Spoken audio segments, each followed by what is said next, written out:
السلام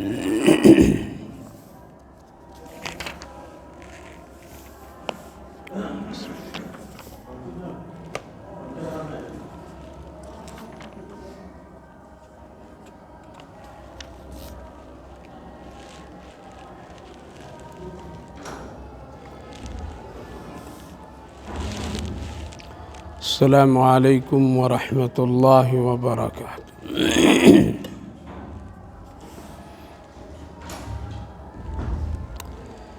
اعوذ باللہ من الشیطان الرجیم، بسم اللہ الرحمن الرحیم۔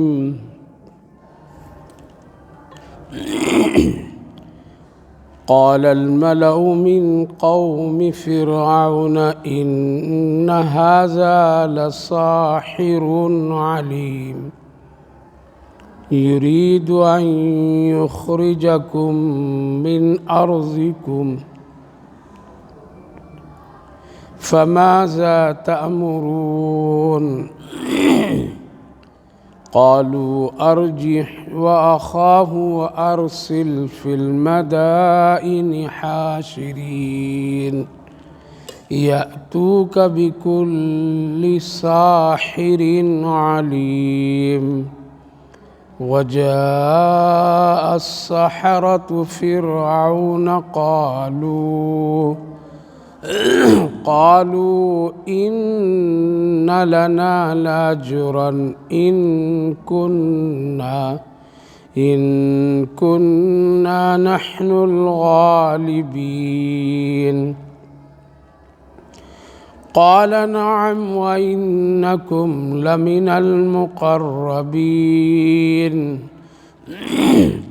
قالوا يا موسى إما أن تلقي وإما أن تكون نحن الملقين۔ قال ألقوا، فلما ألقوا سحروا أعين الناس واسترحبوهم وجاءوا بسحر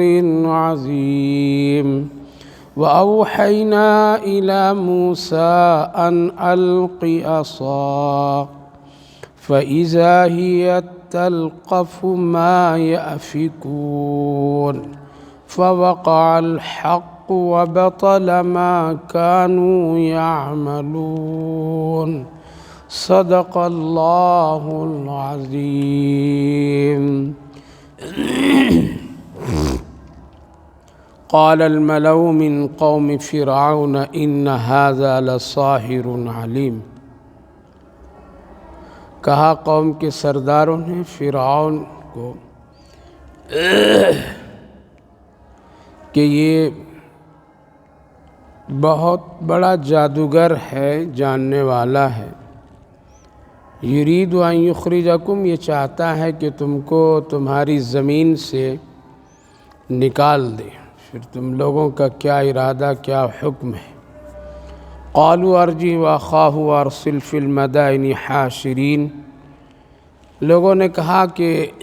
ڈھیل دیجئے اس کو بھی اور اس کے بھائی کو، اور منادی کو بھیجیے شہر میں جو سارے جادوگروں کو جمع کرے۔ یأتوک بکل ساحر علیم، اور ان سب کو لے آئے جو لوگ جادو کو جانتے ہیں۔ وجاء السحرة فرعون قالوا إن لنا لأجرا إن كنا نحن الغالبين۔ آئے سارے جادوگر فرعون کے پاس اور لوگ بولے کہ اگر ہم لوگ غالب ہو گئے موسیٰ پر تو پھر کیا اجر کیا اجرت ہوگی؟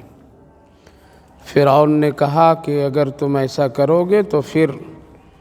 تم ہمارے بہت قریب ہو جاؤ گے، مقربین میں سے ہو جاؤ گے۔ جادوگروں نے کہا کہ اے موسیٰ پہلے تم ڈالو یا میں ڈالوں؟ حضرت موسیٰ علیہ السلام نے کہا تم لوگ ڈالو۔ سارے جادوگروں نے لوگوں کی آنکھ بند کر کے بندش کر کے ڈالے۔ اللہ تعالیٰ نے حضرت موسیٰ علیہ السلام کو وحی فرمائی کہ تم بھی اپنی لاٹھی ڈالو، فَإِذَا هِيَ تَلْقَفُ مَا يَأْفِكُونَ۔ پیاری ماں اور بہنوں، اللہ رب العالمین کا شکر، اس کا احسان ہے کہ اللہ تعالیٰ نے آپ سبھی کو قرآن کریم کی اس بابرکت مجلس میں شرکت کی توفیق مرحمت فرمائی ہے۔ اللہ تعالیٰ قبول فرمائے، آخرت کے لیے نجات کا ذریعہ بنائے، عمل کی توفیق ہم سب کو نصیب فرمائے۔ گزشتہ مجلس میں حضرت موسیٰ علیہ السلام کی پیدائش اور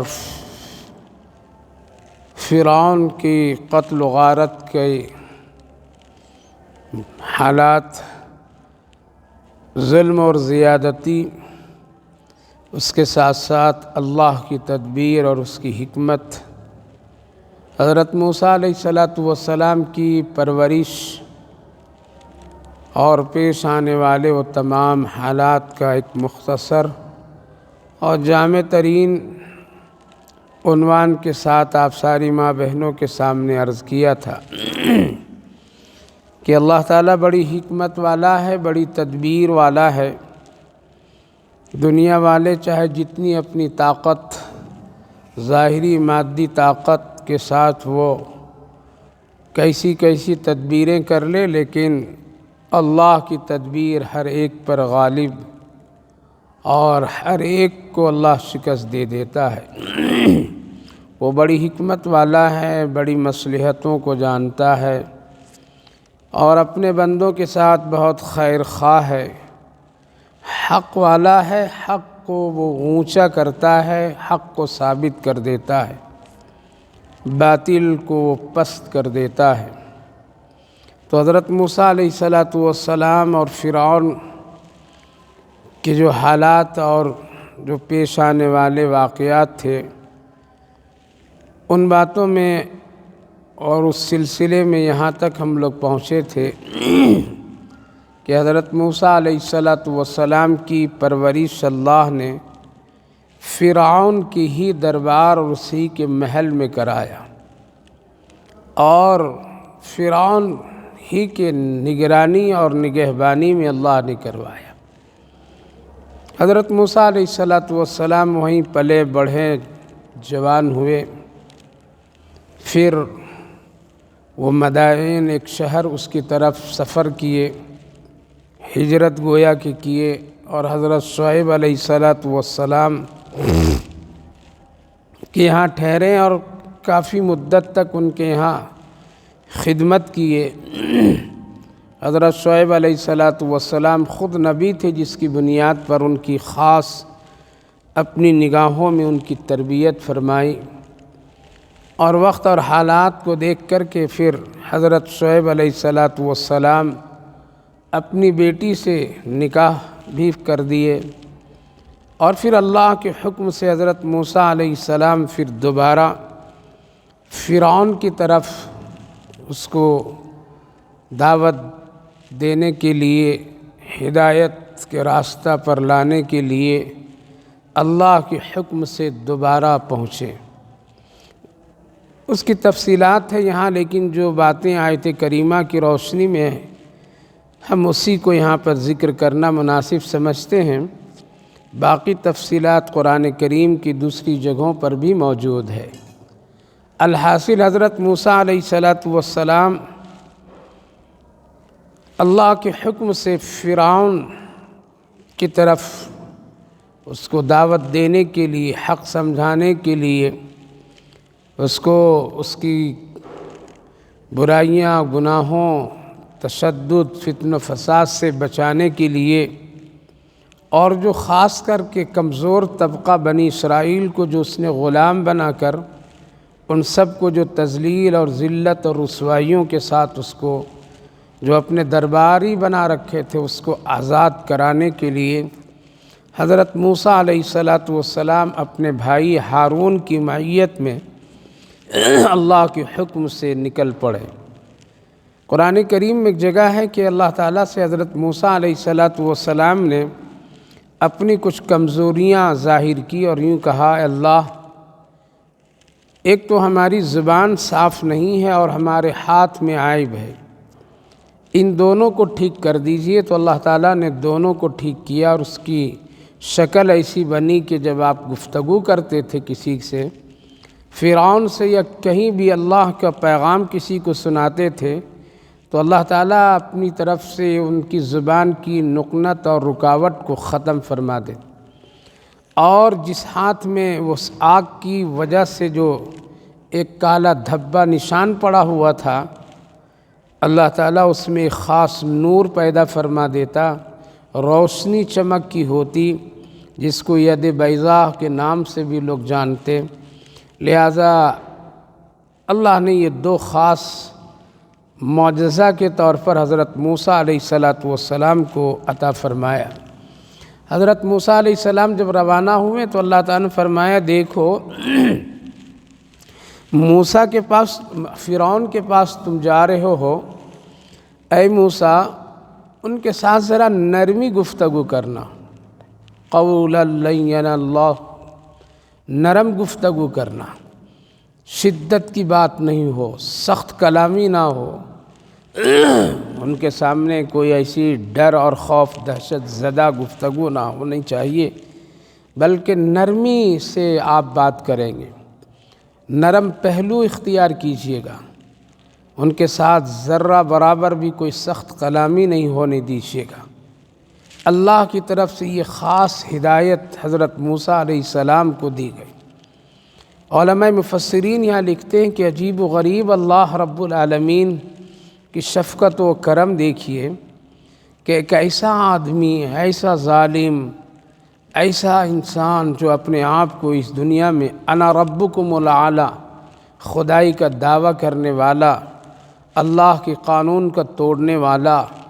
اللہ کے نیک بندوں کو ستانے والا، قاتل بچوں کو قتل کرنے والا، ایسے کے پاس اللہ رب العالمین اپنا پیغمبر کو بھیج رہا ہے تو ایک خاص حکم دے رہا ہے کہ نرمی کے ساتھ گفتگو کیجیے۔ میری ماں بہنوں، اس سے یہ پتہ چلتا ہے کہ کسی کو سمجھانے کے لیے، کسی کو دین یا ایمان کی دعوت دینے کے لیے، یا کسی کی برائی اور اس کی تمام ان حرکتوں سے روکنے کے لیے نرم گفتگو بہت زیادہ مؤثر ہے۔ ڈرانا دھمکانا ایک شریف انسان کا کام نہیں ہے۔ جتنی نرمی کے ساتھ میں آدمی کے دل میں اللہ باتوں کو اتار دیتا ہے، سخت کلامی کے ساتھ میں وہ باتیں نہیں اترتی ہے۔ اس لیے ہمیشہ ایک شریف، ایک اچھے لوگوں کی عادت رہی ہے کہ وہ بات جب کرتے ہیں یا کسی کو نصیحت کرتے ہیں تو اس میں خاص پہلو نرم گوشہ ہوتے ہیں، نرمی کے ساتھ سمجھایا جاتا ہے، نرمی کے ساتھ ان کو راہ راست کی طرف بلایا جاتا ہے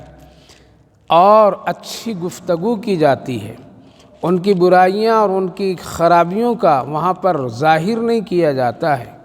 تبھی کسی کی دعوت، کسی کی تبلیغ، کسی کی بات دوسروں کو مؤثر اور دوسروں پر اثر ہوتے ہیں۔ اور اگر کوئی کسی کی برائی، کسی کے سامنے چیخ و پکار، دھمکی آمیز گفتگو، تو اس سے سامنے والے پر اثر نہیں ہوتا ہے۔ دوسری بات، علماء مفسرین لکھتے ہیں کہ اللہ نے خاص اس لیے حکم دیا کہ آپ ان کے سامنے نرم پہلو اختیار کیجیے گا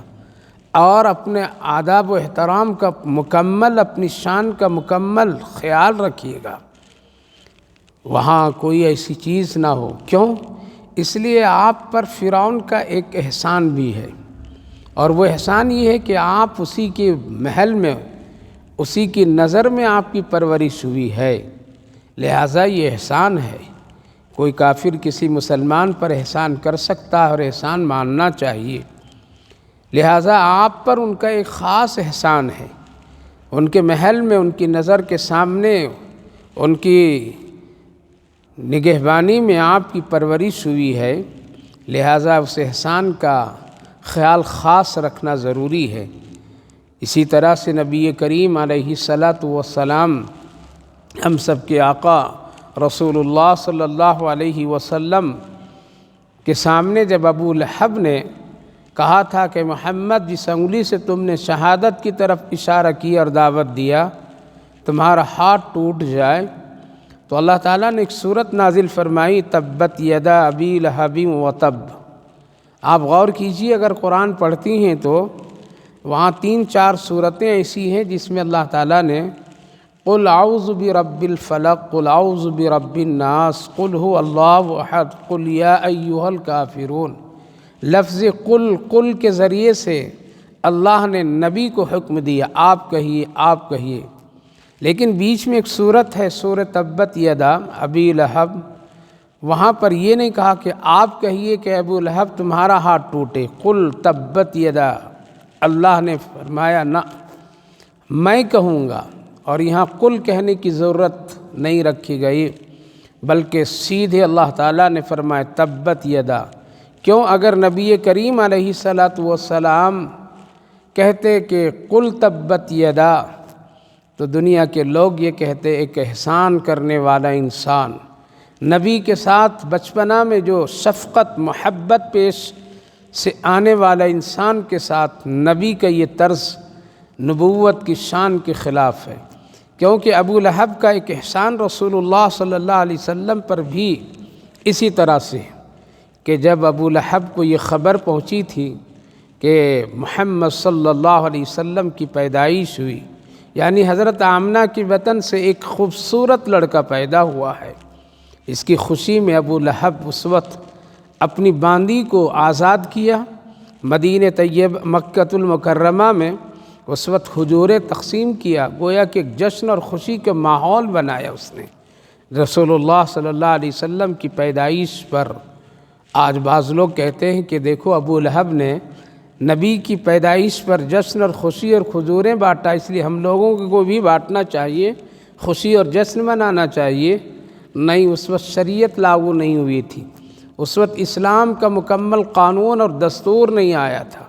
رسول اللہ صلی اللہ علیہ وسلم کی شریعت اس وقت نافذ نہیں ہوئی تھی، اور ابو لہب کا یہ طرز، ابو لہب تو کافروں میں سے ہے، اس کے طرز اور اس کی خوشی میں مسلمانوں کا کوئی حق اور حصہ نہیں، لہٰذا یہ کہہ کر کہ جشن منانا، نبی کی ولادت اور پیدائش پر کوئی اس طرح سے ہو ہنگامے کرنا، یہ سب چیزیں بدعتوں میں سے ہے، ان ساری چیزوں کا تعلق شریعت، اسلام، قرآن و حدیث سے کچھ بھی نہیں ہے۔ خیر، عرض یہ کرنا تھا کہ وہ احسان ایک ہے، اور وقتاً فوقتاً بچپن میں رسول اللہ صلی اللہ علیہ وسلم سے ابو لہب بہت ہی شفقت کا معاملہ کرتا تھا، دشمنی اور عداوت تو اس وقت ہوئی جب نبی نے نبوت کا اعلان فرمایا اور جب توحید کے کلمے کا چرچا فرمایا، تب ابو لہب دشمنی اختیار کیا تھا، لہٰذا اس احسان کی وجہ سے اللہ نے فرمایا آپ مت کہیے کہ ابو لہب کا ہاتھ ٹوٹے تبت یدا ابی لہب، بلکہ میں کہوں گا، اگر آپ کہیں گے قل تبت یدا تو پھر لوگ کہیں گے ایک محسن، ایک احسان کرنے والا شخص کو نبی بد دعا دے رہا ہے، اور یہ نبی کی شان نہیں ہے۔ اس سے اور علماء کرام مفسرین لکھتے ہیں کہ اگر زندگی میں آپ کے ساتھ کسی کے ساتھ کوئی اگر ذرہ برابر بھی احسان کیا ہے تو اس کے احسان کا قدر کرنی چاہیے، اس احسان کا اس کا خوب خیال رکھنا چاہیے، اس کے ساتھ میں اچھا برتاؤ کرنا چاہیے، اس کے احسان مند ہونا چاہیے، چاہے کوئی بھی کیا ہو، کبھی بھی کیا ہو، کہیں کا رہنے والا کیا ہو۔ اور اس سے بڑھ کر کے ماں باپ، شوہر بیوی، بچے، یہ سب ایک دوسرے کے احسان مند ہوتے ہیں، یہاں تو خوب کرنا چاہیے، کسی کے ساتھ میں سخت کلامی نہیں، کسی کے ساتھ میں بیہودہ گفتگو نہیں، کسی کو کسی کے طرح گرانے کی کوئی بات چیت نہیں، بلکہ یہاں اگر دیکھیں تو ماں باپ ہمارے بڑے احسان مند اور ان کے احسان بہت ہوتے ہیں، شوہر اور بیوی کا تعلق بھی ایک دوسرے کے ساتھ بہت احسان مندی کا ہوتا ہے، اسی طرح سے ساس بہو کی بھی زندگی آپس میں ایک دوسرے کے احسان مند کے ذریعے سے قائم ہوتے ہیں، لہذا اس کا پورا خیال رکھنا چاہیے۔ اور اگر کوئی آدمی احسان مندی کو بھلا دیتا ہے تو گویا کہ وہ آدمی اپنا شریفانہ اخلاق سے بہت دور چلا جاتا ہے، لہذا اللہ نے حکم دیا موسیٰ علیہ السلام کو کہ آپ اس کے سامنے بہت ہی نرم گفتگو کیجیے گا۔ حضرت موسیٰ علیہ السلام جب پہنچے، فرعون سے ملے، ملاقات ہوئی، اور انہوں نے جب اپنی دعوت دی اس طرح سے کہ اے فرعون، میں اللہ کی طرف سے رسول بن کر کے آیا ہوں، آپ میری بات سنیے اور سن کر کے عمل کیجیے، اور ان غریبوں کو جس کو آپ نے غلام بنا رکھا ہے، وہ بنی اسرائیل جس کو آپ نے اپنے دربار میں چپراسیوں کا درجہ دے رکھا ہے اور انسانی حقوق سے ان کو بہت گرا رکھا ہے، ان سارے غریبوں کو اور ہمارے آدمیوں کو آپ رہا کر دیجیے، لہٰذا میں اللہ کی طرف سے رسول ہوں۔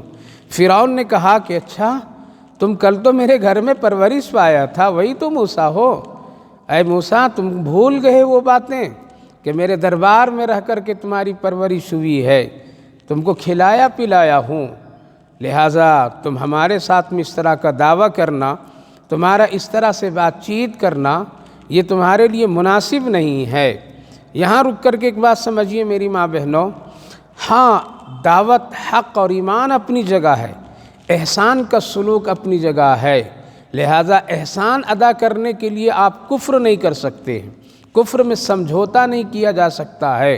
گناہوں سے سمجھوتا نہیں کیا جا سکتا ہے کہ ایک آدمی ہم پر احسان کیا ہے تو ہم اس کا دین قبول کر لیں، ایک آدمی ہم پر احسان کیا ہے تو اس کے دین کی پیروی کر لیں، ایک آدمی احسان کیا ہے تو اس کے ساتھ بیٹھ کر کے شراب پی لیں، ایک آدمی احسان کیا تو اس کی وجہ سے میں اپنے ایمان اور اسلام دھرم کو چھوڑ کر کے اس کے دین اور دھرم کو ہم قبول کر کے اس کا طرز زندگی کو اختیار کر لیں، اس کا حکم نہیں ہے، اس طرح سے کرنے کا ایک مسلمان کے لیے اجازت نہیں ہے۔ ہاں تم نے جو احسان کیا، تم نے جو ہمارے ساتھ اچھا سلوک کیا، اس کے دو درجے ہیں، ایک میں آپ کے ساتھ اچھی رہبری آپ کی کرنا چاہتا ہوں، جہنم سے نکال کر کے جنت کا راستہ پر لانا چاہتا ہوں، یہ ایک بہت بڑی چیز ہے۔ دوسری بات، احسان کا بدلہ اللہ کے پاس ہے، وہ ضرور عطا کرے گا۔ حضرت موسیٰ علیہ السلام نے جب صاف گفتگو کی اور دعوت دیے تو فرعون کو ایک عجیب فطری غصہ آیا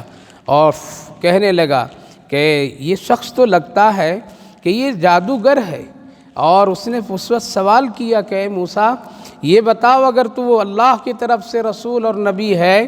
تو پھر تمہارے پاس کوئی واضح دلیل اور نشانیاں ہیں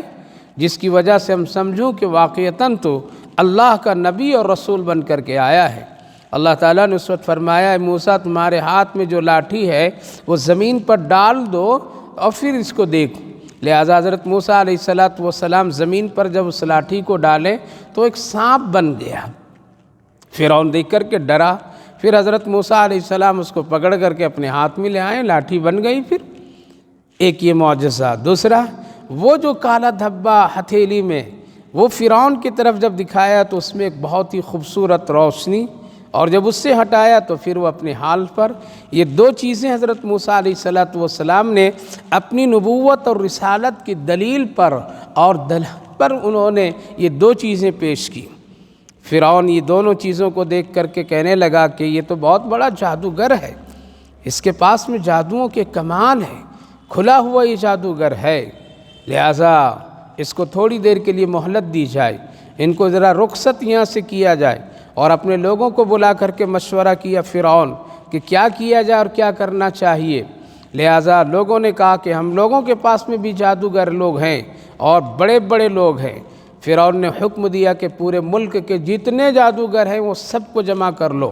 اور پھر ایک وقت مقرر کرو اور ان سے مقابلہ کرو اور ان کے جو فن ہے اس کو بالکل شکست دو۔ لہٰذا ایک منادی پورے ملک میں آواز لگائیں اور تمام جادوگر جمع ہوئے۔ بعض علماء کرام فرماتے ہیں تقریباً 10,000 کے قریب، لیکن صحیح طور پر میں 3,000 کے قریب لوگ تھے جو بڑے ماہر، اور وہ زمانہ جادوگروں کا چلتا تھا، وہ زمانہ ایسا تھا جہاں پہ جادو ایک بالکل تجارت اور ان کے پیشے میں داخل تھے۔ لہٰذا 3,000 سے زیادہ کی تعداد میں لوگ جمع ہو گئے، ایک کھلے ہوئے میدان میں لوگ جمع ہوئے۔ فرعون کے لیے خاص اونچی جگہ بنائی گئی، اس کے ساتھ ساتھ فرعون کی بیوی آسیہ بھی اس وقت موجود ہے، اور یہ سارے حالات کو اپنی نظروں سے خوب غور سے دیکھ رہی ہے اور دل سے وہ دعا کر رہی ہے، اللہ آج کسی طرح سے موسیٰ علیہ السلام کو آپ فتح اور کامیابی دے دیجئے اور فرعون کو اور فرعون کے آدمیوں کو شکست دے دیجئے۔ ایک عورت کی کردار وہاں بھی ہے اور وہ چیز اختیار کر رہی ہے جو کوئی نہیں جانتا ہے، صرف رب جانتا ہے۔ لہٰذا آسیہ کے لیے بھی دیکھنے کے لیے خاص جگہ بنائی گئی، فرعون کے لیے، لہٰذا دونوں ایک جگہ مل کر کے دونوں نظارے کو دیکھ رہے ہیں اور میدان میں لوگ بھرے پڑے ہیں۔ 3000 سے زیادہ جادوگر لوگ ہیں اور اس کے ساتھ ساتھ کچھ دیکھنے والے، تماشا دیکھنے والے لوگوں کی ایک بڑی تعداد ہے۔ تنہا حضرت موسیٰ علیہ السلام حق کی لاٹھی، حق کی آواز لے کر کے کھڑے ہیں، ان کے ساتھ میں صرف ایک ان کا بھائی حضرت ہارون ہے اور کوئی نہیں ہے۔ پوری باطل کی طاقت ہے، بادشاہت ہے، فرعونیت ہے اور کوئی ان کے ساتھ میں نہیں ہے۔ اللہ رب العالمین یہاں دکھانا چاہتا ہے کہ اگر میں کبھی ایک آدمی کی بھی مدد کر دوں اور حق کے ساتھ میں ہو جاؤں تو دنیا پوری طاقت لگا دے کبھی کامیاب نہیں ہو سکتی ہے۔ حضرت موسیٰ علیہ السلام تنہا ہیں، کوئی نہیں ہے، فرعون کے مقابلے میں تنہا کھڑے ہیں میدان میں۔ یہاں ایک بات رکیے، سوچئے کہ پیغمبروں کو ہمیشہ جادوگر کہا گیا ہے، پیغمبروں کے ہاتھوں سے ہمیشہ کوئی خرق عادت یعنی ایک ایسی عجیب چیز اللہ دکھاتا ہے جس کو دیکھ کر کے لوگ جادوگر کہتے ہیں۔ ہم سب کے آقا نبی کریم علیہ السلام کو بھی لوگوں نے انہی جملوں سے اور انہی باتوں سے یاد کیا۔ جب آپ نے چاند کا 2 ٹکڑا کر کے دکھایا اللہ کے حکم سے تو لوگ یہی بولیں کہ بہت بڑا جادوگر ہے۔ جب کنکریوں کو کلمہ پڑھاتے سناتے آپ نے دکھایا تو ابو جہل یہی کہا کہ آپ کی جادو تو کنکریوں پر بھی چلا ہے۔ لہٰذا مختلف موقعوں پر رسول اللہ صلی اللہ علیہ وسلم کو بھی اسی طرح سے لوگ یاد کیے کہ آپ جادوگر ہیں، لیکن پیغمبر کوئی جادو نہیں کر سکتے اور نہیں جادوگر ہو سکتے ہیں، نبی اور نبوت کی شان کے خلاف ہے۔ البتہ ان کے ساتھ ایک خاص معجزہ ہوتا ہے جو اللہ کی اس میں طاقت اور نصرت شامل ہوتی ہے، جس کی بنیاد پر میں ایک ایسی چیز ظاہر ہوتی ہے جو عام انسانوں کی بس سے سمجھنے سے بھی قاصر اور باہر کی بات ہوتی ہے۔ حضرت موسیٰ علیہ السلام تنہا کھڑے ہیں، ان کے پاس میں کوئی اور چیز نہیں ہے بلکہ ایک وہ لاٹھی ہے جو نبیوں کے سلسلے سے وہ لاٹھی چلی آ رہی تھی، جس کو بعض علماء مفسرین لکھتے ہیں کہ حضرت آدم علیہ السلام سے وہ لاٹھی نبیوں کے ہاتھوں میں منتقل ہوتی چلی آئی ہے، لہذا وہ لاٹھی اس وقت میں حضرت موسیٰ علیہ السلام کے پاس ہے اور کچھ بھی ان کے پاس نہیں ہے اور تنہا کھڑے ہیں۔ سوچئے کیا حال ہوگا۔ آج ہم سینکڑوں کے مجمع میں بھی رہ کر کے حق کی بات نہیں کر سکتے ہیں، ہمارا ایمان اتنا کمزور ہے، اللہ سے ہمارا رشتہ اتنا ٹوٹا ہوا ہے، یقین اس قدر ہمارا ختم ہو چکا ہے، اسی لیے ہم لوگ باطل سے ڈر جاتے ہیں، دشمنوں سے خوف زدہ ہو جاتے ہیں، اللہ پر یقین نہ ہونے کی وجہ سے تھوڑی سی حالات بدلنے پر ڈگمگا جاتے ہیں ہم لوگ، لیکن اگر اللہ پر یقین ہو تو پھر اللہ کی نصرت اور مدد، دل کا اطمینان اور قلب کا مطمئن کرنا اللہ کے ہاتھ میں ہے۔ اسی لیے اللہ رب العالمین نے قرآن کریم میں ایک جگہ ارشاد فرمایا، جب ہم کبھی مصیبت کسی کو دیتے ہیں تو وہ لوگ جو ان کے دل میں ایمان ہوتا ہے تو ان کے دل کو میں مطمئن کر دیتا ہوں، لہذا بڑی بڑی مصیبتوں کو دیکھ کر کے بھی ایمان والا گھبراتا نہیں ہے، بلکہ وہ یہ کہہ کر کے اپنے اندر میں صبر اور استقامت پیدا کر لیتا ہے کہ اللہ ہے اور اللہ ہی ہماری مدد کر سکتا ہے۔ لہذا ایمان کی یہ علامت ہے۔ لہذا اگر حالات زندگی سے، دنیا کے مختلف ڈر اور خوف دہشت سے اگر کوئی مسلمان ڈر جاتا ہو اور خوف زدہ ہو جاتا ہو، اللہ سے اس کا یقین ختم ہو جاتا ہو، تو اس کے ایمان کی کمزوری کی یہ علامت ہے۔ حضرت موسیٰ علیہ السلام تنہا میدان میں ڈٹے ہیں، جادوگر سب کے سب آئے اور آ کر کے حضرت موسیٰ علیہ السلام سے کہنے لگے، اے موسیٰ، پہلے آپ جادو دکھائیں گے یا ہم لوگ دکھائیں؟ یعنی فن پہلے آپ دکھائیں گے یا ہم دکھائیں گے؟ حضرت موسیٰ علیہ السلام نبی تھے، بڑی عاجزی کے ساتھ میں آہستہ جواب دیے، نہیں، آپ ہی دکھلائیے، آپ لوگ پہلے دکھائیے، ہم تو ایک آدمی ہے، دیکھیں گے پھر کیا ہوگا، لہذا آپ لوگ دکھائیے۔ حضرت موسیٰ علیہ السلام نے ایک بہت ہی حکمت کے ساتھ اس گفتگو کو اور اپنی بات کو ان لوگوں کے سامنے کی اور اپنے کو ذرا سا کمزور پہلو دکھایا، اور یوں کہا کہ آپ لوگ زیادہ ماہر ہیں، پہلے آپ دکھائیے، بعد میں ہم دیکھیں گے۔ یہاں سے کامیابی کی راستہ اللہ تعالیٰ کھول دیتا ہے۔ لہٰذا دشمن اور طاقتور جو لوگ اپنے آپ سمجھتے ہیں، ان کو اپنی طاقت کی آزمائش کر لینے دینا چاہیے، بعد میں بڑی حکمت و مصلحت کے ساتھ اس کا مقابلہ کرنا چاہیے، اور اپنی بات کو سمجھانا اور سکھانا اور بتانا چاہیے۔ لہٰذا ہمیشہ یہی حق والوں کا ہے کہ باطل کو ابھرنے دیا جاتا ہے، باطل کو خوب اونچائی پر جانے دیا جاتا ہے، اور پھر حق کی بات اور حق کی کام اور حق کی چیزوں کو سامنے کیا جاتا ہے۔ ہمارے ملک میں، اپنے ملک میں، ہندوستان میں،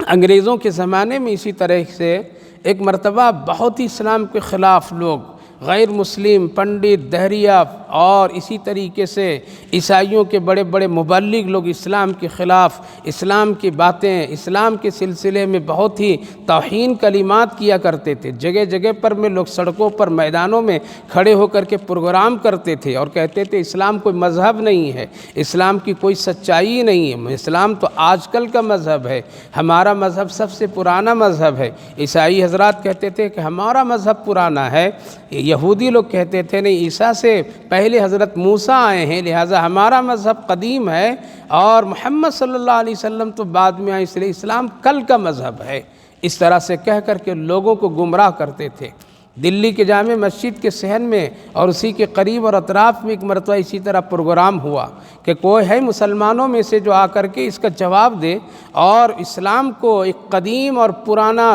دین بتائے۔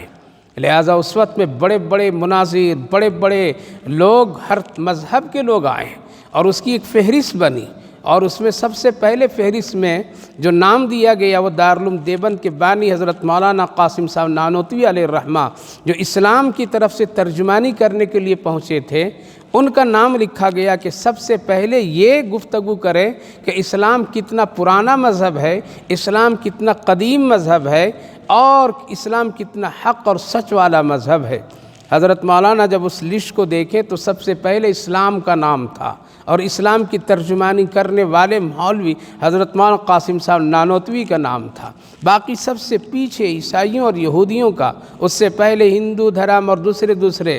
حضرت مولانا نے بڑی عجیب و غریب حکمت کے ساتھ اس پروگرام کو الٹ پھیر کر کے رکھ دیا، اور پھر کتنے لوگ اس وقت میں اسلام کو قبول کیے۔ ہوا یہ کہ حضرت نے کہا کہ بھائی پہلی بات تو یہ ہے کہ آپ لوگ کہتے ہیں کہ اسلام سب سے پیچھے والا مذہب ہے، جب مذہب یہ پیچھے والا ہے تو اس کی بات بھی سب سے پیچھے ہونی چاہیے، اور جس کا مذہب سب سے پرانا ہے اور پہلے کا ہے وہ پہلے بات کرے۔ اور اگر آپ کہتے ہیں کہ اسلام پہلا مذہب ہے تو پھر آپ لکھ کے دیجئے کہ سب سے قدیم اور پہلا مذہب ہے، اس لیے پہلے اسلام والے بات کریں گے۔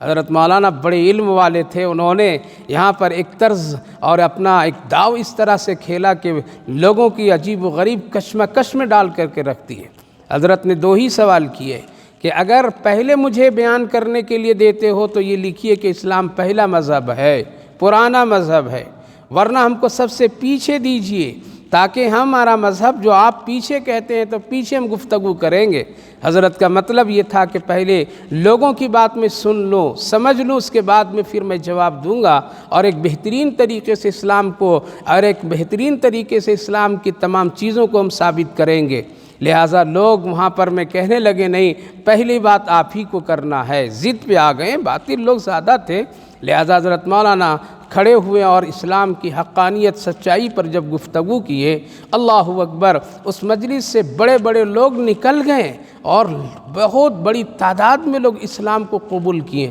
میری ماں بہنوں، ہمیشہ حق کے اندر میں ایک طاقت ہے، باطل کے اندر میں ایک ابھار ہے۔ باطل جب نکلتا ہے تو چھا جاتا ہے، باطل میں ایک چمک دمک ہے، باطل کے اندر میں ایک رونق ہے جس کو دیکھ کر کے کبھی کبھی لوگ گمراہ ہو جاتے ہیں۔ جس طرح سے آج ہم لوگوں اور مسلمانوں کی ایک بڑی تعداد انہی باطل طاقتوں کو دیکھ کر کے ڈری ہوئی ہے، اور مسلمانوں کی ایک بڑی تعداد گمراہی اور ضلالت، ارتداد، مرتد ہونے کے دہانے پر کھڑے ہیں اور یہ سمجھتے ہیں کہ اسلام کے پاس میں کوئی حقانیت، سچائی اور اسلام کے ساتھ میں کوئی ایسی طاقت نہیں ہے، جو کچھ ہے وہ باطل کے سامنے ہے۔ لہٰذا یہ گمراہی اور ضلالت کی کھلی ہوئی دعوت ہے، اس سے بچنا چاہیے۔ حضرت موسیٰ علیہ السلام نے کہا کہ پہلے آپ اپنا کرتب جادو کا دکھائیے، بعد میں ہم دکھائیں گے۔ سارے جادوگروں نے اپنی اپنی لاٹھیاں اور ہاتھوں میں جو رسی لے کر کے کھڑے تھے سب زمین پر ڈالیں تو اژدہا کی شکل میں، ایک سانپ کی شکل میں سب کی رسیاں بالکل تیار ہو گئیں۔ وہ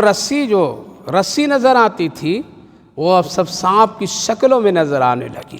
پورے میدان میں چیخ و پکار کی کیفیت ہو گئی۔ سانپ کی اتنی بڑی تعداد، سوچئے 3000 لوگ جادوگر ہیں، سب لوگوں نے ڈالا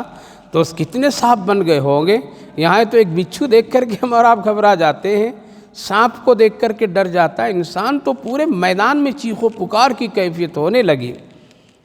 حضرت موسیٰ علیہ السلام بڑے اطمینان و سکون سے دیکھ رہے ہیں، سب کچھ دیکھ رہے ہیں۔ ادھر فرعون بھی دیکھ رہا ہے، آسیہ بھی دیکھ رہی ہے۔ آسیہ دل میں دعا کر رہی ہے کہ کیا ہوگا، آج حق و باطل کی لڑائی ہے۔ حق کے لیے صرف ایک موسیٰ بے سر و سامانی کے ساتھ میں کھڑے ہیں، جن کے پاس میں، جن کے سپورٹ میں کوئی آدمی بھی نہیں ہے، تنہا ہیں وہ، اور ان کے ساتھ میں کوئی مادی طاقت بھی نہیں ہے۔ میرا شوہر جو فرعون ہے، اس کے ساتھ تو بڑی طاقت ہے، پورا میدان اس کے آدمیوں سے بھرے پڑے ہیں۔ سب لوگوں نے اپنی آوازوں میں کامیابی کی ایک چیخ و پکار کرنے لگے۔ آسیہ دل میں دعا کر رہی ہے۔ میری ماں بہنوں، آپ کے بند کمرے کی دعا امت کو لگتی ہے۔ آپ نے دعا کرنا چھوڑ دیا، آپ نے رات میں رونا چھوڑ دیا، آپ نے راتوں کو گڑ گڑانا چھوڑ دیا، ورنہ آپ کی دعاؤں سے کتنوں کی زندگیاں سدھر جاتی، محلے سدھر جاتے، گھر والے سدھر جاتے۔ لیکن آج آپ کی زبان سے وہ خیر کی دعائیں آج کی مسلمان ماں بہنوں سے رک گئی ہے۔ مسلمان ماں بہنوں کی زبانوں سے وہ خیر کے کلمات بند ہو گئے ہیں، اور اس کی وجہ یہی ہے کہ جس زبان سے اللہ کا ذکر، جس زبان سے رسول اللہ پر درود پڑھنا، جس زبان سے قرآن کی تلاوت وہ ختم ہو گئی ہے، آج اس زبان سے غیبتیں، اس زبان سے فساد، اس زبان سے دوسروں کی توہین، اس زبان سے گالی گلوچ، اس زبان سے نہ جانے دنیا اور لوگوں کو تکلیف پہنچانے کے کلمات، یہ سب وجہ سے آج مسلمان ماں بہنوں کی دعاؤں کی اثرات ختم ہو گئے ہیں۔ ورنہ آپ کی خاموش دعا میں بڑا انقلاب ہے، آپ کی خاموش دعا میں بڑی طاقت ہے۔ ایک طرف حضرت نبی کریم علیہ السلام اور صحابہ کرام رضوان اللہ عنہم اجمعین جنگ خندق میں مصروف تھے، دشمنوں کی بڑی تعداد تھی، رات بڑی ٹھنڈی گزر رہی تھی، صحابہ کے پاس کپڑے بھی نہیں تھے۔ حضرت ام المومنین عائشہ صدیقہ رضی اللہ عنہا فرماتی ہیں، اور اسی طریقے سے دوسرے امہات المومنین فرماتی ہیں، حالات اتنے تھے، ہم لوگ بھی اس مقام پر شریک تھے، اور ایسے وقت میں ہم لوگ دعا کر رہے تھے۔ ساری عورتیں دعاؤں کی اور دعاؤں کی کلمات میں لگی ہوئی تھی، رو کر کے دعا کر رہی تھی۔ عورتوں کے لیے ایک بہت بڑی طاقت ہے، اگر وہ میدان میں نہیں نکل سکتی ہے، گلی کی اونچوں میں نہیں نکل سکتی ہے، میری ماں بہنوں، کیا آپ کے گھر میں آپ کا مصلی نہیں ہے؟ کیا آپ کے گھر میں نماز پڑھنے کی جگہ نہیں ہے؟ رات کی تنہائیوں میں کبھی امت کے لیے، لوگوں کے لیے جیل خانوں میں جو معصوم ٹھوس دیے گئے ہیں، ماں بہنوں کی جو عزتیں لوٹی جا رہی ہے، کالج اور اسکولوں سے ہماری بچیوں کو جو بھگایا جا رہا ہے، جن کے دوپٹے اتارے کھینچے جا رہے ہیں، مسجد و مدرسے پہ جو حملے کی کیفیت بنتی جا رہی ہے، ایسے موقع پر میری ماں بہنوں، آپ پر ایک بڑی ذمہ داری ہے کہ آپ اپنے گھر میں مصلی ڈالیے، رات کی تنہائیوں میں اٹھ کر کے گڑ گڑائیے، اور امت کی غم اور فکر میں ذرا اپنی آنکھ سے آنسو کے قطرے نکالیے، قسم خدا کی حالات کو اللہ ضرور بدلے گا۔ لیکن آج مسلمان ماں بہنوں کی حالات تو یہ ہے، وہ بازاروں کی رونق بنی بیٹھی ہوئی ہے، وہ کھانے پینوں کی دلچسپی میں باہر نکلی ہوئی ہے، وہ فیشن پرستی کے دلدادہ اور غلام بن کر کے کالجوں اور یونیورسٹیوں کی اہمیت دے کر کے ایمان سے اپنے آپ کو اپنے ہاتھ سے خالی کرتی جا رہی، مرتد بنتی جا رہی ہے۔ لڑکیاں مسلمان کی غیروں کے ہاتھوں میں چڑھتی چلی جا رہی ہے، پتہ نہیں اس کو مرنا نہیں ہے شاید، اور مرنے کا ڈر نہیں ہے کہ کل قیامت کے دن میں کیا کیا ہوگا۔ اس لیے میری ماں بہنوں، آپ کی زبان میں اور آپ کو اللہ نے دعا کی طاقت دی ہے، آپ کی زبان سے اللہ کے لیے، اللہ کے راضی اور رضا کے لیے جو کلمات نکلیں اس میں بہت ہی طاقت ہے اور اللہ راضی ہوتا ہے۔ دیکھیے یہاں پر میں فرعون کی بیوی آسیہ ہے، ابھی وہ ایمان بھی نہیں لائی ہے، لیکن بار بار وہ سمجھ رہی ہے، اس لیے کہ حضرت موسیٰ علیہ السلام کی دودھ پینے کے وقت سے وہ بہت ہی غور سے دیکھ رہی ہے۔ صندوق اٹھاتے وقت وہ اس نے دیکھی، سمجھ گئی یہ حق والا بچہ ہے، یہی پیغمبر بننے والا ہے، یہ اللہ کا رسول بننے والا ہے، اور تمام وقت میں بڑی غور سے دیکھا کرتی تھی، اس لیے دل میں محبت اللہ کی، موسیٰ علیہ السلام کی محبت پیدا کر چکی تھی تو دربار فرعون میں، لیکن دل ان کا دربار خدا میں اٹک کر کے تھی تو وہ فرعون کے قریب میں، لیکن حضرت موسیٰ علیہ السلام کو اپنے دلوں میں بسا رکھی تھی۔ لہذا جب نیک دل والے لوگ ہوتے ہیں تو اللہ تعالیٰ کی نصرت اور مدد بھی آتی ہے۔ حضرت موسیٰ علیہ السلام دیکھیں پورے میدان میں لوگ چیخ و پکار کر رہے ہیں اور اپنی کامیابی کا ڈنکا بجا رہے ہیں۔ فرعون یہ سمجھا کہ اب تو ہم جیت گئے، فرعون اب یہ سمجھا کہ حق کا اور ہمارا بول بالا ہو گیا ہے، لہذا بڑا خوش تھا۔ اللہ رب العالمین نے فرمایا، وَأَوْحَيْنَا کہ اے موسیٰ آپ اپنی لاٹھی ڈالیے۔ حضرت موسیٰ علیہ السلام اللہ کے حکم سنتے ہی وَأَوْحَيْنَا إِلَى مُوسَىٰ أَنْ أَلْقِيَ عَصَاكَ، آپ اپنی لاٹھی ڈال دیجئے، وہ لاٹھی جو پیغمبروں والی لاٹھی تھی، وہ لاٹھی جس پر نبیوں کا ہاتھ لگا ہوا تھا، آپ ڈال دیجئے۔ فَإِذَا هِيَ تَلْقَفُ مَا يَأْفِكُونَ، حضرت موسیٰ علیہ السلام اللہ کے حکم سے ڈالیں۔ یہاں سوال یہ پیدا ہوتا ہے اپنی مرضی سے نہیں ڈالیں، اگر اپنی مرضی سے ڈالتے تو کام نہیں ہوتا۔ نبی کا یہ شان ہے کہ نبی ہمیشہ اللہ کے حکم پر کوئی کام کرتا ہے، اگر اپنی مرضی سے کوئی کام کر دے تو ان کی گرفت ہو جاتی ہے۔ لہذا اللہ نے اب حکم دیا وَأَوْحَيْنَا إِلَى مُوسَىٰ أَنْ أَلْقِ عَصَاكَ، آپ ڈالیے اپنی لاٹھی۔ فَإِذَا هِيَ تَلْقَفُ مَا يَأْفِكُونَ، حضرت موسیٰ علیہ السلام سیدھی سادھی ایک لاٹھی ڈال دیے میدان میں، وہ ایک ہی اژدہا کی شکل بنا، رخ اختیار کیا،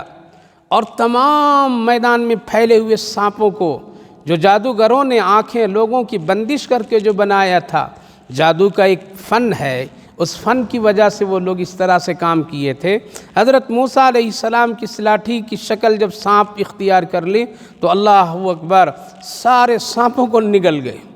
سب لوگ دیکھ کر کے حیران و پریشان ہو گئے۔ فرعون بھی بالکل اب ڈرنے لگا، یہ کیا ہوا؟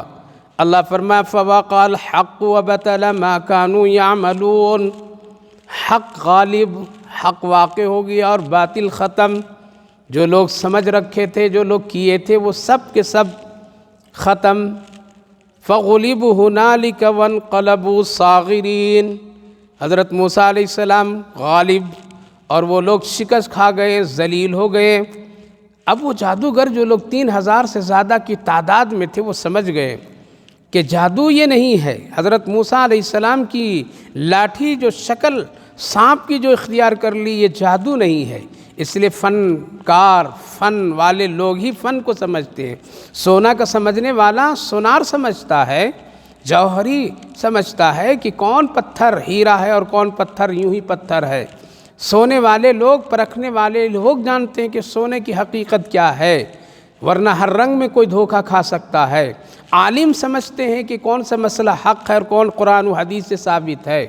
اور وہی پرکھ سکتے ہیں کہ کون آج کل مسئلے کتنے غیر غلط بتائے جاتے ہیں۔ وہ ڈاکٹر جانتا ہے کہ کس دوا میں کیا کیفیت اور خاصیت ہے، ہر ایک آدمی کے کسی کی سمجھ اور بس کی بات نہیں ہوتی ہے۔ لہٰذا حضرت موسیٰ علیہ السلام کی اس حالت کو دیکھ کر کے تمام وہ جادوگر وَأُلْقِيَ السَّحَرَةُ سَاجِدِينَ سمجھ گئے کہ یہ جادو اور یہ سحر نہیں ہے، بلکہ یہ اللہ کی طرف سے ایک معجزہ ہے، اللہ کی اس میں نصرت شامل ہے، اللہ کی اس میں ایک بڑی طاقت شامل ہے۔ اس لیے سارے جادوگر سجدے میں گر گئے اور یوں اعلان کیے اٹھ کر کے قالوا آمنا برب العالمین، ہم ایمان لائیں تمام جہاں کے پالنے والے رب پر، اور رب موسیٰ و ہارون، اور اس رب پر ہم ایمان لائیں جو رب ہے موسیٰ کا اور ہارون علیہ السلام کا۔ فرعون دیکھ کر کے شکست کھا گیا۔ حضرت آسیہ کی دعا لگ گئی۔ ایک عورت کے کردار، ایک عورت کی خوبصورت دعا اللہ رب العالمین۔ یہ موقع غنیمت دیکھ کر کے کتابوں میں لکھا ہے کہ آسیہ بھی ایمان لے آئی، اسی وقت ایمان لے آئی۔ اب فرعون کے لیے بڑی پریشانی، گھر کا بھی سنبھالنا ہے، باہر بھی سنبھالنا ہے۔ باہر کے لوگ بھی اتنی بڑی تعداد میں لوگ اسلام کو، ایمان کو قبول کر لیے، اور خود ان کی بیوی شریک حیات حضرت آسیہ بھی ایمان کو لے آئی اور اعلان کر دی۔ سوچئے میری ماں بہنوں، ایک وہ عورت جس کے لیے دنیا کی ساری آسائش موجود ہے، ان کے لیے رہنے سہنے کا محلات موجود ہے، ان کے پاس میں کسی چیز کی کمی نہیں ہے، ان کے پاس میں ان کا شوہر بہت بڑا طاقتور ہے دنیاوی اعتبار سے، ان کے پاس مادی طاقتوں سے وہ لیس خود ہے، ان کے پاس فوج کی طاقت ہے، ساری آسائش اور نعمتوں سے بھری پڑی ہے، لیکن حضرت آسیہ نے ان ساری چیزوں کو ٹھوکر مار دی، ان ساری چیزوں کو یہ سمجھ کر کے ٹھوکر مار دی، یہ باطل ہے، یہ فنا ہونے والی چیز ہے، حق تو وہ ہے، مر کر کے ہم کو اللہ کے پاس جانا ہے، مر کر کے ہم کو اللہ کے پاس میں حاضر ہونا ہے، اگر ایمان نہیں ہے تو سب کچھ بیکار ہے۔ اسی چیز کو دیکھ کر کے حضرت آسیہ ایمان لائی اللہ پر اور حضرت موسیٰ علیہ السلام پر۔ ان کے ساتھ میں ان کی جو خادمہ تھی جن کا نام مشاطہ تھا، وہ بھی ایمان لائی، جن کی 2 بچیاں ساتھ میں تھی۔ فرعون نے اس وقت میں تمام لوگوں پر میں ظلم اور قہر کا اعلان کر دیا، اور سارے جادوگروں کے لیے ایک اعلان اور ایک حکم جاری کیا کہ ان لوگوں کو پکڑو اور پکڑ کر کے ان کو سولی لٹکاؤ اور ان کے ہاتھ پاؤں کاٹ دو، تاکہ یہ لوگ کسی طرح سے بچ نہ سکیں، ورنہ بچنے کی ایک واحد راستہ یہ ہے کہ وہ لوگ حضرت موسیٰ سے بالکل متنفر ہو جائیں اور ایمان کو بدل کر کے ہمارے ساتھ آ جائیں، تبھی یہ بچ سکتے ہیں، ورنہ پھر بچنا مشکل ہے۔ لہذا فرعون نے اعلان کیا لَأُقَطِّعَنَّ أَيْدِيَكُمْ، ہم تمہیں شہر سے بھی نکالیں گے، تمہارے گھر والوں کو بھی نکالیں گے، تمہارے ہاتھ پاؤں کو کاٹ دیں گے اور تمہیں سولی پر لٹکا دیں گے۔ ایسے حالات، ڈر، خوف، دہشت کے حالات میں ایک تمام ان ایمان والوں کے ساتھ بہت بڑا چیلنج، لیکن ایمان والے کیا جواب دیے؟ وَمَا قَالُوا إِنَّا رَبِّنَا مُنْقَلِبُونَ وَمَا تَنْقِمُ مِنَّا إِلَّا أَنْ آمَنَّا بِآيَاتِ رَبِّنَا لَمَّا جَاءَتْنَا رَبَّنَا أَفْرِغْ عَلَيْنَا صبراً وتوفنا مسلمین۔ اے فرعون، تم کو جو کچھ کرنا ہے کر لو، جو کچھ تم چاہتے ہو کر لو۔ یہ ہے ایمان کی طاقت، یہ ہے ایمان کی طاقت میری ماں بہنوں۔ آج ہم نے دنیا پرستی کی وجہ سے لوگ ایمان کو بدل دے رہے ہیں، دنیا کی تھوڑی سی راحت کے لیے اپنے اخلاق کو بدل دیتے ہیں، دنیا کی چمک دمک اور دنیا حاصل کرنے کے لیے اپنی حیا کو تار تار لوگ کر دے رہے ہیں۔ دنیا کی تعلیم کی حاصل اور اس کے حصول کے لیے مسلمان لڑکے لڑکیاں مرتد ہونے چلی ہیں اور اپنے دین کو مذاق، دین کو بدنام کرنے پر تلی ہوئی ہیں۔ سوچئے ذرا، اس سے عبرت لیجئے کہ کیا ان لوگوں کے پاس میں ہے۔ لیکن کیا کہہ رہے ہیں وہ لوگ؟ یہ وہی لوگ ہیں جس طرح سے حضرت بلال رضی اللہ عنہ بھی کہتے تھے، جس طرح سے صحابہ کو آگ کے انگارے پر لٹایا جاتا تھا تو وہ یہی کہتے تھے، تم اپنی طاقت سے مجھے سزا دو اور میں اپنی طاقت سے اس کو برداشت کروں گا، لیکن اللہ کو نہیں چھوڑوں گا اور اس کے رسول کو نہیں چھوڑوں گا۔ آگ بجھ جاتی تھی لیکن وہ لوگوں کے ایمان نہیں بجھتا تھا۔ آج میری ماں بہنوں اور خصوصاً کالج اور اسکولوں میں پڑھنے والی بچیاں اور لڑکے، اللہ اکبر، کس طرح سے بے دین ہو گئے ہیں۔ ہمارے گھروں میں کس طرح شیطان پل رہا ہے، ہمارے گھروں میں کس طرح سے مرتد کی کیفیتیں جنم لے رہی ہے۔ ماں باپ بے فکر ہیں، بھائی بہن بے فکر ہیں۔ فکر کیجئے، فکر کیجئے، ایمان ہی کام آئے گا، ایمان ہی ہمارے لیے نجات کا ذریعہ بنے گا۔ لہذا وہ تمام لوگ یہ کہنے لگے، اے فرعون، تم کو جو کچھ بھی کرنا ہے کر لو، ہم تو ایمان لائے ہیں اللہ پر، اب تو بدلنا کسی طرح سے نہیں ہوگا۔ اور پھر وہ اللہ کی طرف رجوع کیے، ربنا افرغ علینا صبرا وتوفنا مسلمین۔ اے میرے رب، اے پروردگار، اے میرے اللہ، ہم پر صبر فرمائیے، ہم کو صبر کی توفیق نصیب فرمائیے۔ اگر فرعون ظلم کرے گا تو اس پر صبر اور استقامت عطا فرمائیے، ہم اس کے ظلم کو سہیں گے۔ وتوفنا مسلمین، اور ہم کو مسلمان ہی کی حالت میں، ایمان کی حالت میں موت دیجیے گا۔ اگر ہماری موت فرعون کی ظلم و تشدد سے ہو تب بھی ہمارے پاس ایمان ہو، اگر فطری موت ہو تب بھی ہمارے پاس ایمان ہو۔ یا اللہ، اتنے بڑے ظالم کے سامنے اس طرح کی دعا کرنا، پتہ یہ چلا ایمان ہی ہمارے اور آپ کے لیے کامیابی ہے آخرت کے اعتبار سے۔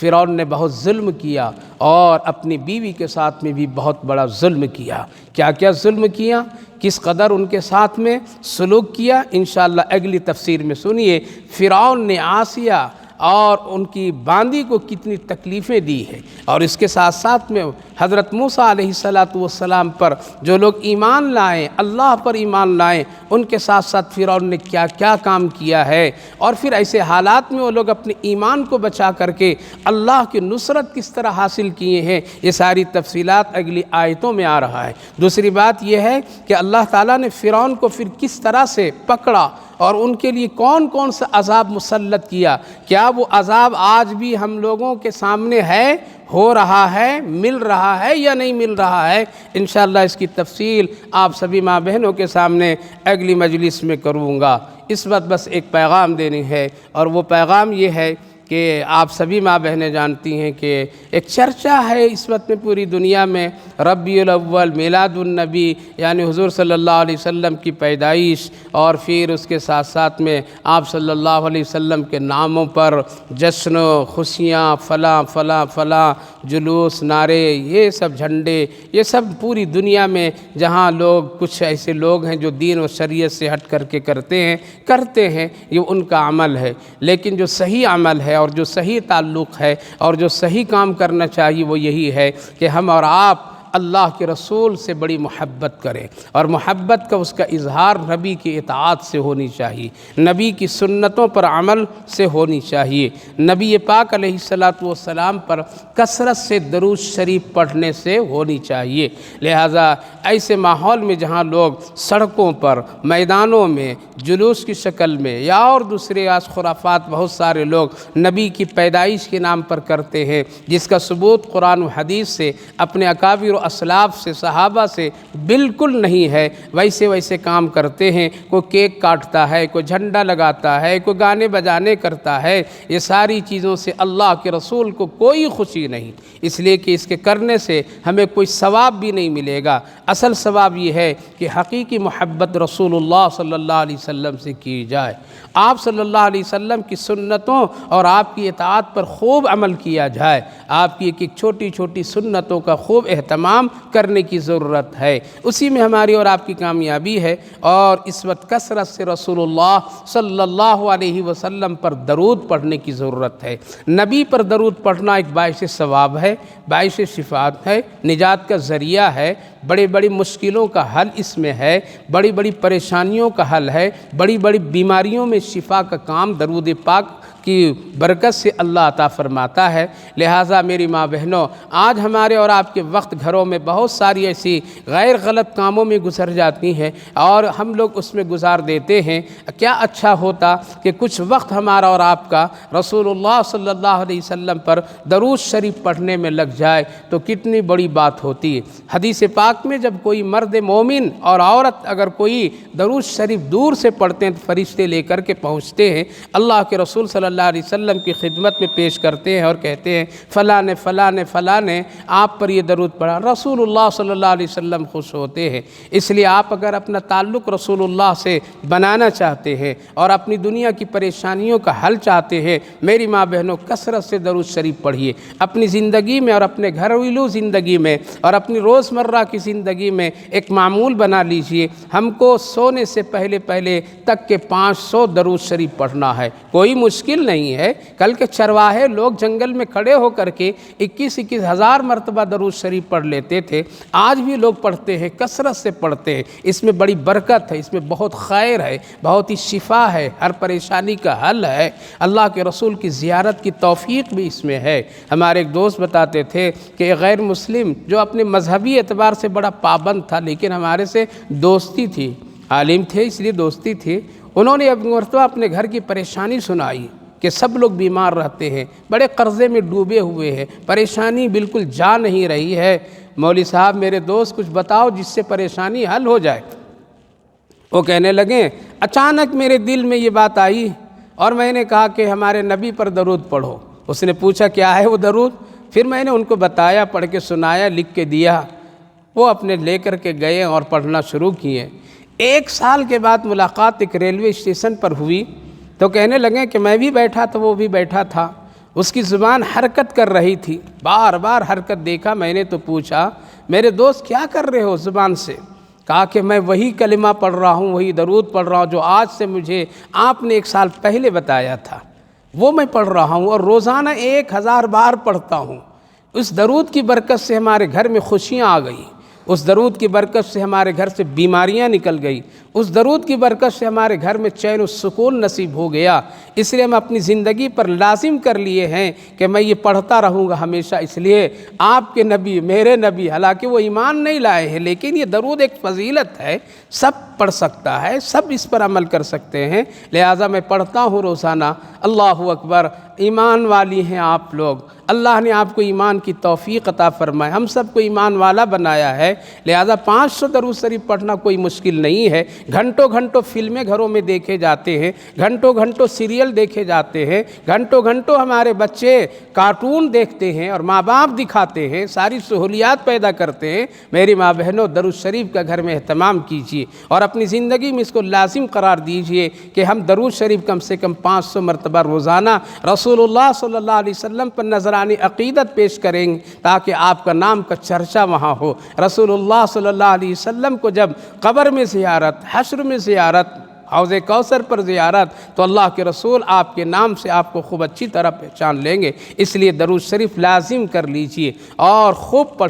پڑھیے، اس میں خیر ہے، اس میں برکت ہے، رحمت ہے۔ ہم امید کرتے ہیں کہ انشاءاللہ میری اس بات سے میری ماں بہنیں اس کو اختیار کریں گی اور اپنے گھر میں اس کا معمول بنا لیں گے۔ بچوں کو بھی اس کو پڑھائیے۔ درود شریف بڑی بھی ہے، چھوٹی بھی ہے، آپ کم سے کم بڑی اگر نہیں پڑھ سکتے، چھوٹی صلی اللہ علی النبی وعلی آلہ وسلم اتنا تو پڑھیے اور اپنے ہاتھوں میں تسبیحات کے دانوں پر اس کو گینیے، انشاءاللہ خیر، برکت، رحمت، عافیت عطا فرمائیں گے۔ اور یہی صحیح عقیدت و محبت اور نبی کی یاد میں اسی چیز کو سب سے بڑا دخل ہے اور یہی نبی سے محبت کی خاص علامت ہے۔ اللہ آپ کو بھی توفیق عطا فرمائے، ہمیں بھی اس کی توفیق نصیب فرمائے۔ اللہم صلی علی سیدنا نبینا حبیبنا مولانا محمد وبارک وسلم علیہ۔ اللہم ربنا آتنا فی الدنیا حسنۃ وفی الآخرۃ حسنۃ وقینا عذاب النار۔ اے اللہ ہم سب گنہگار، کمزور، خطا کار، تیرے ہی بندے بندیاں سب بیٹھی ہیں، اللہ تو اپنے فضل سے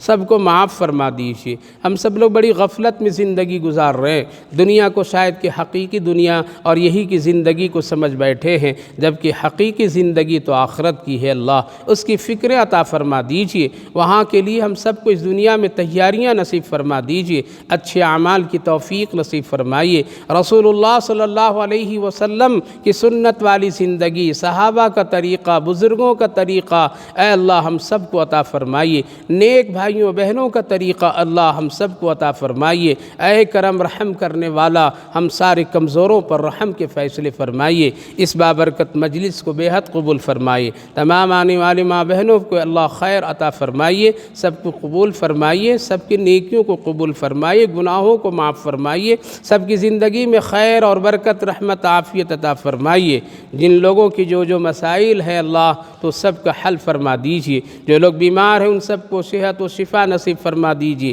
صحت مندوں کو سلامتی نصیب فرمائیے۔ جو لوگ دنیا سے جا چکے ہیں ان سب کی مغفرت فرمائیے۔ ہماری ان دعاؤں کو اپنے فضل و کرم رحمتوں سے قبول فرما لیجیے۔ صلی اللہ علی النبی وعلی آلہ وسلم۔ سبحان ربک رب العزت عما یصفون وسلام علی المرسلین والحمد للہ رب العالمین۔